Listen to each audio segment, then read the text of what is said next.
Kalau gue lihat ya, justru sebenarnya ya dari debat yang terakhir itu, menurut gue Pak Ganjar melakukan satu kesalahan. Yakni ketika Pak Prabowo sudah menutup dengan baiknya, minta maaf dan sebagainya. Kalau gue jadi Pak Ganjar, itu teks gue rubah. Tapi teks gue rubah. Itu kan asumsi lu, Bos. Kalau teksnya sudah dibikinin nama yang lain? Improve rubah. Di situ dia tidak berani. Soal keberanian dan nggak berani itu jadi penting. Ya balik lagi nggak berani. Iya, bahkan lebih jauh sebetulnya. Tidak mau mengatakan turun, maksudnya tidak mengejek Pak Ganjar. Maksudnya kalau saya berpikir ini jadi senjata makan tuan kemarin. Bahkan lebih jauh lagi, saya mengatakan sebetulnya seharusnya pasangan Ganjar itu ikut mendukung keberlanjutan pemerintahan Pak Jokowi. Dan bukannya nyerang Pak Jokowi, justru muji-muji Pak Jokowi.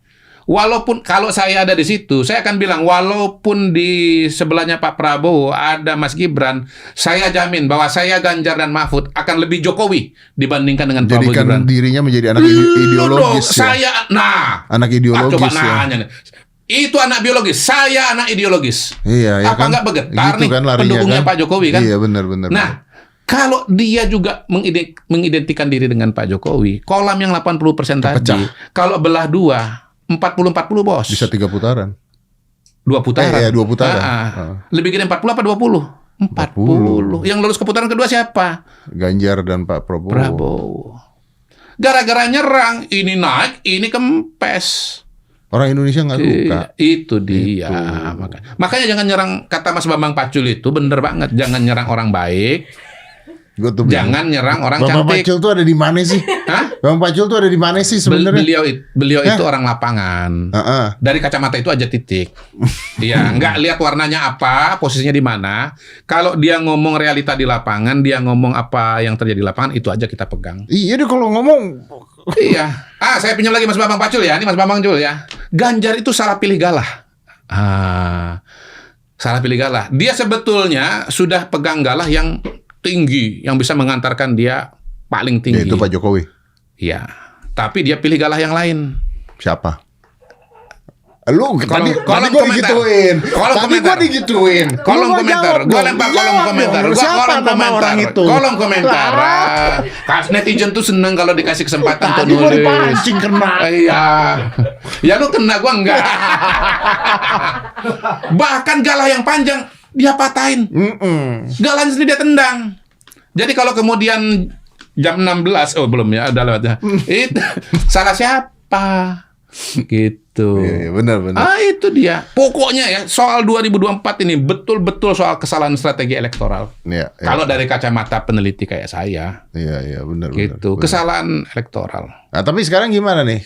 Gosip-gosipnya katanya menteri-menteri mau dicabutin. Kalau menurut saya sih enggak ya. Pertama kan Bu Mega mengatakan akan menjaga pemerintahan Pak Jokowi sampai ke akhir. Yang kedua memang nggak mudah juga sih, menterinya banyak. Yang formal punya keanggotaan dan punya jabatan struktural di PDI aja 7. Belum yang tidak resmi dari PDI tapi endorsement Ibu Mega juga kan. Bisa 10 barangkali.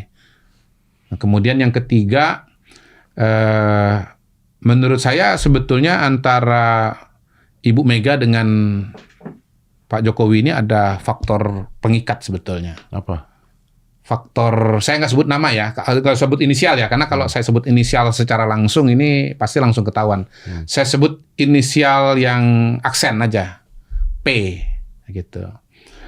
Kalau misalnya tarik semua, maka P ini juga harus ditarik. Nah, kalau betul-betul ditarik sama PDIP, Bu Mega, P ini ditarik betul, maka ini akan putus bener gitu. Dan posisi P itu sangat strategis dan akan diisi dengan seseorang yang juga sangat powerful karena memang posisinya itu powerful. Jadi orang itu powerful, posisi itu juga sangat powerful gitu. Kayaknya ketahuan deh lu ngomongin siapa. Ini mah ketahuan kali lu ngomongin siapa, ketahuan orangnya. Iya, lu kali yang tahu. Masa sih? Iya. Ketahuan lah. Ya, enggak apa-apa, tapi biasanya netizen seneng yang kayak gini. Kan? Saya lanjutin ya, P ya. Bukan H kan? Jangan mancing-mancing. Pokoknya gua nggak mau sebut inisial langsung, tetapi alternya gitu kan, gitu. Nah, sementara Pak Jokowi juga nggak mau menarik P ini, karena kalau P ini ditarik berarti sudah perang terbuka dan perang total gitu. Yang jelas kan Pak Jokowi sudah melakukan langkah catur kuda, antisipatif, kuda catur bukan catur kuda. Ya, kuda catur yaitu memasukkan AHY ke dalam situ. Jadi kalaupun misalnya yang terburuk terjadi, PDI Perjuangan menarik diri dari kabinet dan karena itu oposisi di parlemen, dia sudah punya penggantinya. Tidak sebesar PDI Perjuangan, tetapi ya Demokrat sudah masuk. Lumayan daripada lumayan kan gitu kan. Lumayan ya, itu dia. Kemudian kan bukan mustahil sebetulnya dalam keadaan darurat PKS pun juga bisa ditarik toh. Ya, tapi kan gosipnya ada 7 orang menteri diprediksi akan ditarik gitu kan. Iya, tapi lihat dulu yang ngomentarin siapa. Itu yang memberikan komentar, saya baca beritanya, Ubedillah Badrun. Badrun ya, bukan Kadrun ya. Ubedillah Badrun gitu. Yang melaporkan Mas Kaisang dan Mas Gibran ke KPK gitu. Ya memang oposisi sih beliau. Jadi kalau misalnya Jokowi sama Megawati berantem dia seneng. tapi menurut lu akan oposisi nggak PDI nanti? Kalau 2024-2029 kayaknya ya. Kelihatan dari pernyataan Mas Hasto waktu habis pertemuan di MNC Tower bahwa PDI Tapi Mas Perjuangan, Hasto kayaknya agak berseberangan dengan Bu Puan.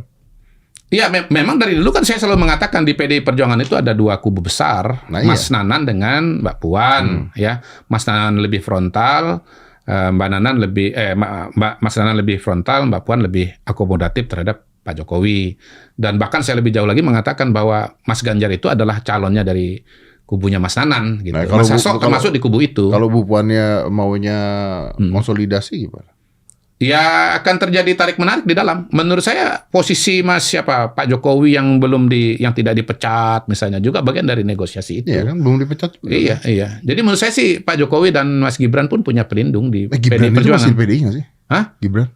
Ya kita kan nggak pernah lihat ada kartu dikembalikan seperti ARA misalnya mengembalikan kartu. Dan sebaliknya tidak ada pernyataan dari PDI Perjuangan bahwa Gibran tuh dipecat kan nggak ada. Nggak ada, iya. Jadi bingung juga ini. Iya, jadi ya berarti asumsinya kalau nggak dipecat dan nggak keluar kan tetap di dalam kan.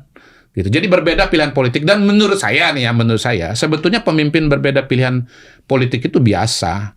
Perbedaan politik itu bukan hanya terjadi antar partai politik, tetapi di dalam satu partai politik juga